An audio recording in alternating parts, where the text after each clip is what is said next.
मैं इस वक्त हापतनाड नागबल चरखपोरा में मौजूद हूँ। वार्ड नंबर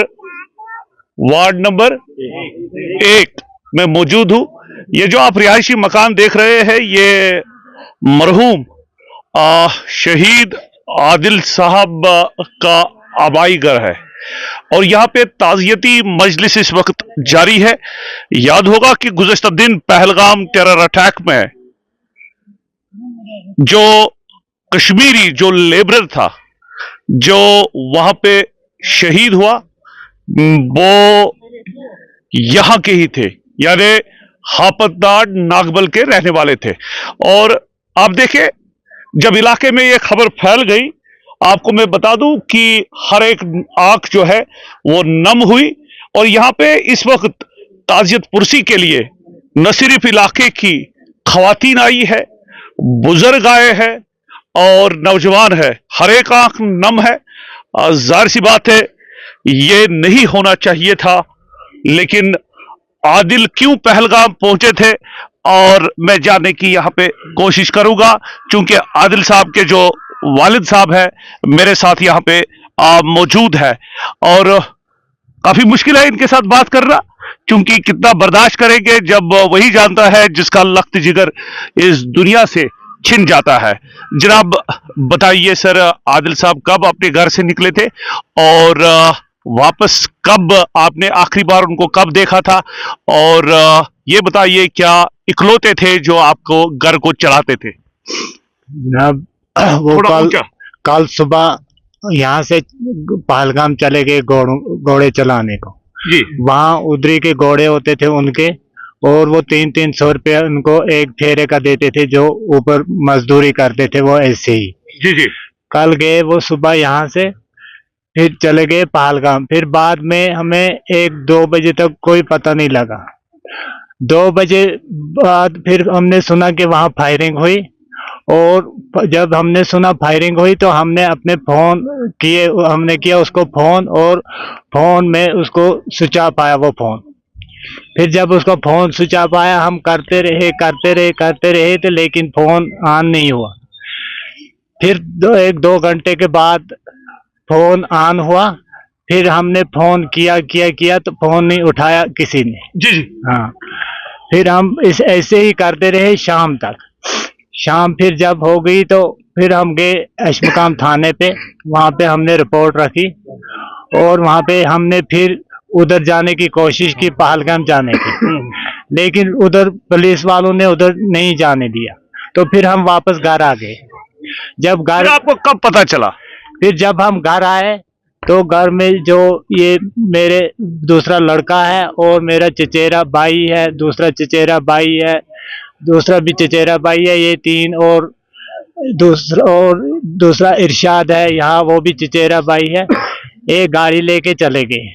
फिर जब गए तो इन्होंने सुना, पता नहीं इनको पता होगा कहाँ से सुना, क्या हुआ। फिर ये गए पहलगाम हॉस्पिटल में। जब वहाँ गए तो वहाँ पे इन्होंने सुना कि उसकी डेड बॉडी श्रीनगर में है। यानी पहलगाम में आपको फिर पता चला? हाँ, उनको पता चला, जो वहाँ गए उनको पता चला कि उसकी डेड बॉडी श्रीनगर में। और उन्होंने आपको कब इन्फॉर्म किया? उन्होंने जब पहलगाम से किया हमको, उन्होंने नहीं बताया कि उसकी डेड बॉडी है। जी। उन्होंने बताया हमको कि वो जख्मी है। जी जी जी जी जी। फिर हम वही समझते रहे, और बाद में उन्होंने जी जी जी जी फिर ये बात कहाँ चुपती है, फिर बाद में हमको भी पता चल गया कि वो मारे गया। बस इतना ही पता है। फिर रात को वो उधरी रहे, उसकी डेड बॉडी भी उधरी रही, तो अभी तक डेड बॉडी उसकी उधरी है, कोई पता नहीं है। अब बोलते हैं कि हम वहां से निकल आए। बस इतना ही वाक़ा हुआ। क्या ये इकलौते थे आपके बेटे जो आपको घर को? हाँ, यही कमाने वाला था, यही लड़का यही कमाता था। यही इसका बाप हूँ, माँ है इसकी, बहन है इसकी, बस यही असली कमाने वाला यही था। एज क्या, उम्र क्या थी उसकी? 28-30 साल उसकी उम्र होगी। पढ़ाई इन्होंने की थी? हाँ, 12वीं तक पढ़ाई की थी। शादीशुदा थे? शादीशुदा थे, हाँ। अब कितने बच्चे हैं इनके? इसका कोई बच्चा नहीं है। इसकी एक बच्ची थी, वो भी मर गई थी। जी जी जी, हाँ। चलिए हम दुआ करेंगे अल्लाह से कि इनके नसीब में जन्नतुल फिरदौस अता करे। यहाँ पे इलाके के चूंकि बहुत सारे मौजूद है, इनसे मैं एक एक रिएक्शन लेने की कोशिश करूंगा।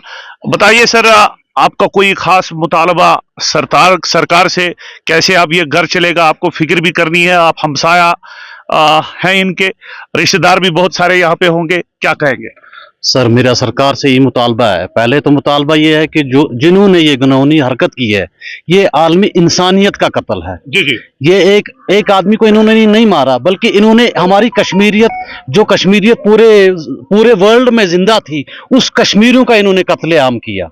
और कश्मीर में वो कोई घर नहीं है, वो कोई आदमी भी नहीं मिलेगा जो इस वक्त पुरनम नहीं है। आप अगर इस इलाके में देखोगे, शायद अगर आप इधर उधर देखो तो यहाँ ये गरीब इलाका है, और इसके तकरीबन 95% लोग पहलगांव जाके मजदूरी करते हैं, चाहे वो घोड़े के साथ हैं या किसी और चीज से वाबस्ता है। और हमारी यही गवर्नमेंट से ये इस्तिदा है, हमारी गवर्नमेंट से यही गुजारिश है कि बराए मेहरबानी उन कातिलों को कड़ी से कड़ी सजा दी जाए। और मैं सिविल सोसाइटी का मेंबर होने के नाते मैं गवर्नमेंट से ये इस्तिदा करता हूँ, मैं एलजी इंतजामिया से इल्तिजा करता हूँ, मैं उमर अब्दुल्ला साहब से इल्तिजा करता हूँ, और मैं यहाँ के एमएलए साहब से इल्तिजा करता हूँ कि इस घिनौने हरकत के पीछे जिन ताकतों का साथ है, जिन ताकतों ने ये हरकत की है, उन्हें कड़ी से कड़ी सजा दी जाए। और जो ये बेचारे इस वक्त आप देख रहे हैं, इसके घरेलू हालात, शायद आपने इनका मकान भी देखा कि ये किस हाल में अपनी जिंदगी बसर कर रहे हैं। इनकी 4 बेटियां हैं और ये 3 भाई थे, और सबसे बड़ा जो कमाने वाला एक ही बंदा था, और वही आज वो कमाने वाला नहीं रहा।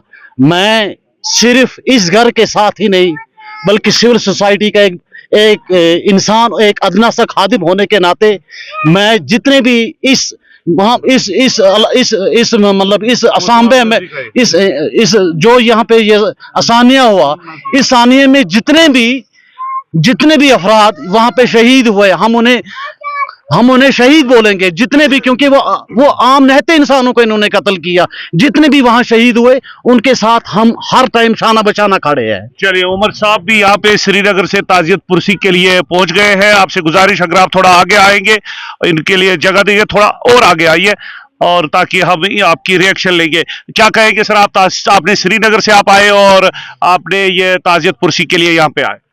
देखिए, सबसे पहले मैं इनके साथ भरपूर ताज़ियत करता हूं, क्योंकि जो ये आज एक शहादत हुई है, मैं शहीद इसलिए मानता हूं जो घर से कमाने के लिए निकला, अपने बूढ़े बाप के लिए, अपनी बूढ़ी माँ के लिए, बहनों के लिए, उसका कत्ल करके उसको शहीद करना, ये एक सबसे बड़ी घिनौनी हरकत है।